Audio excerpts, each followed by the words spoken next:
രാജ്യത്ത് അന്ധത ഉണ്ടാക്കുന്ന കാരണങ്ങളിൽ പ്രധാനമായ ഒന്നാണ് ഗ്ലോക്കോമ. സാധാരണയായി 35 വയസ്സിന് മുകളിലാണ് ഈ രോഗം കണ്ടുവരുന്നത്.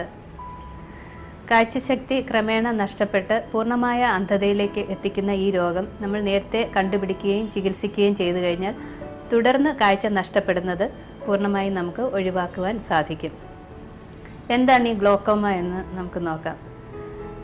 കണ്ണിനുള്ളിലെ മർദ്ദം കൂടുന്ന ഒരവസ്ഥയാണിത്.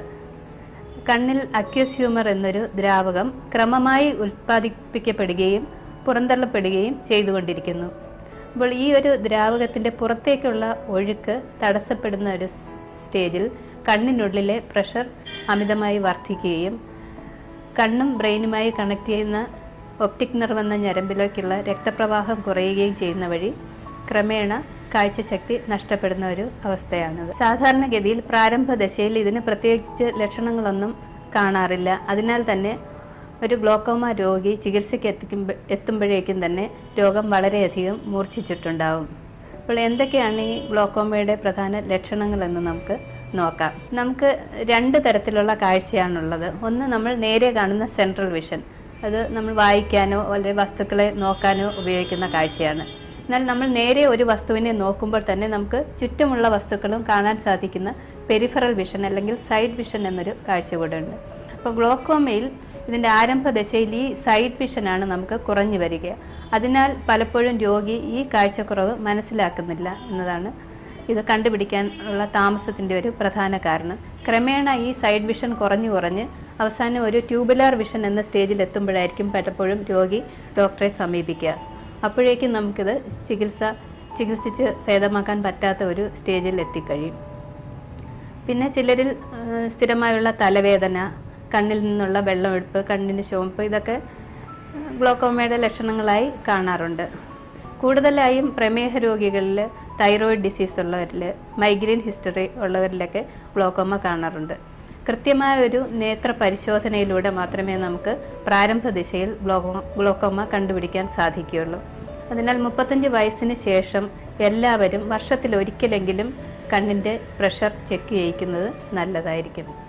പിന്നെ ഒരു വ്യക്തിക്ക് ഗ്ലോക്കോമ ഉണ്ടെന്ന് കണ്ടുപിടിച്ചു കഴിഞ്ഞാൽ ആ കുടുംബത്തിലെ എല്ലാവരും കണ്ണിൻ്റെ പ്രഷർ പരിശോധിക്കുന്നത് നല്ലതായിരിക്കും. കാരണം ഗ്ലോക്കോമ ഒരു പാരമ്പര്യ രോഗമായിട്ടാണ് കണ്ടുവരുന്നത്. സാധാരണ എല്ലാ ഐ ക്ലിനിക്കുകളിലും ഐ പ്രഷർ ചെക്ക് ചെയ്യാനുള്ള സംവിധാനമുണ്ട്. വളരെ സിമ്പിളായിട്ടുള്ള ടോണോമെട്രി അപ്ലനേഷൻ ഓർ ഡിജിറ്റൽ ടോണോമെട്രി വഴി നമുക്ക് കണ്ണിൻ്റെ പ്രഷർ രേഖപ്പെടുത്തുവാൻ സാധിക്കും.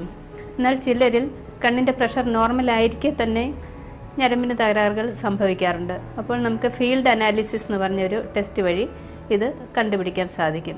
അപ്പോൾ നമ്മുടെ ഈ സൈഡ് വിഷൻ കുറയുന്ന കാര്യം നേരത്തെ സൂചിപ്പിച്ചിരുന്നല്ലോ. അപ്പോൾ ഈ ഫീൽഡ് വിഷൻ അല്ലെങ്കിൽ ഫീൽഡ് അനാലിസിസ് നമ്മൾ നടത്തുകയാണെങ്കിൽ ഈ സൈഡ് വിഷൻ കുറയുന്നതും ഫീൽഡ് ചുരുങ്ങി വരുന്നതും നമുക്ക് വളരെ നേരത്തെ തന്നെ മനസ്സിലാക്കാൻ സാധിക്കും. സാധാരണയായി കണ്ണിൻ്റെ ഞരമ്പിൻ്റെ ഒരു 25% ഡാമേജ് വന്നതിന് ശേഷമായിരിക്കും ഫീൽഡ് അനാലിസിസിൽ ഈ ഡിഫക്റ്റ് നമുക്ക് കാണാൻ സാധിക്കുക.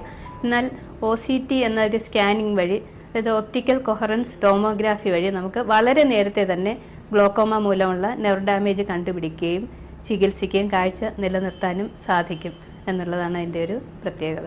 പിന്നെ ഗ്ലോക്കോമ വളരെ സിമ്പിളായിട്ട് തന്നെ നമുക്ക് ചികിത്സിച്ച് ഭേദമാക്കാൻ സാധിക്കും.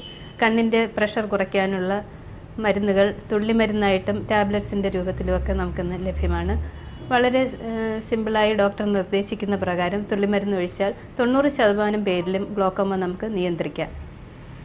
എന്നാൽ അങ്ങനെ മരുന്നുകൾ കൊണ്ട് നിയന്ത്രിക്കാൻ പറ്റാത്ത സമയത്ത് പറ്റാതെ വന്നു കഴിഞ്ഞാൽ നമുക്ക് ഗ്ലോക്കോമ സർജറി ചെയ്ത് പ്രഷർ കുറയ്ക്കാം. പലതരം ഫിൽട്രേഷൻ സർജറികൾ ഇന്ന് നമുക്ക് ചെയ്യാൻ സാധിക്കും.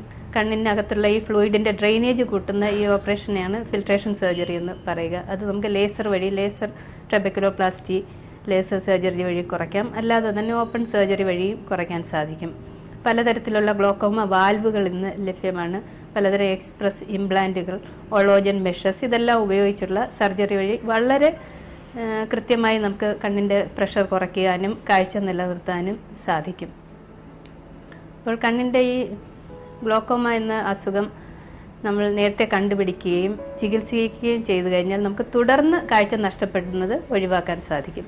അപ്പോൾ ആജീവനാന്തം ഇതിന് പലപ്പോഴും ചികിത്സ വേണ്ടി വരാറുണ്ട്. അപ്പോൾ ഇങ്ങനെ ഗ്ലോക്കോമ ഒരു ജീവിതകാലം മുഴുവൻ വേണ്ടുന്ന ചികിത്സ വേണ്ട ഒരു അസുഖമാണെന്ന് കേൾക്കുമ്പോൾ തന്നെ പലരും മറ്റു പല ചികിത്സാ മാർഗങ്ങൾ തേടി പോവുകയും കാഴ്ച പൂർണ്ണമായി നഷ്ടപ്പെട്ട് വരികയും ചെയ്യുന്നതായി കണ്ടിട്ടുണ്ട്. അപ്പോൾ ഒരു ഡോക്ടറുടെ നിർദ്ദേശപ്രകാരം കൃത്യമായി ഇതിൻ്റെ ചികിത്സ തുടരേണ്ടത് കാഴ്ച നിലനിർത്തുന്നതിന് വളരെ അത്യാവശ്യമാണ്. സാധാരണ ഈ 35 വയസ്സിന് മുകളിലുള്ളവരിലാണ് ഈ ഗ്ലോക്കോമ കാണുന്നതെന്ന് പറഞ്ഞുവല്ലോ. എന്നാൽ ജന്മന നവജാത ശിശുക്കളിലും ഗ്ലോക്കോമ കണ്ടുവരാറുണ്ട്. അത് ഡെവലപ്മെൻറ്റലായിട്ടുള്ള ചില ഡിഫക്റ്റുകൾ മൂലം കണ്ണിനകത്തുണ്ടാകുന്ന ഫ്ലൂയിഡ് പുറത്തേക്ക് പോകാതെ വരുമ്പോഴാണ് ഇങ്ങനെ ഉണ്ടാകുന്നത്.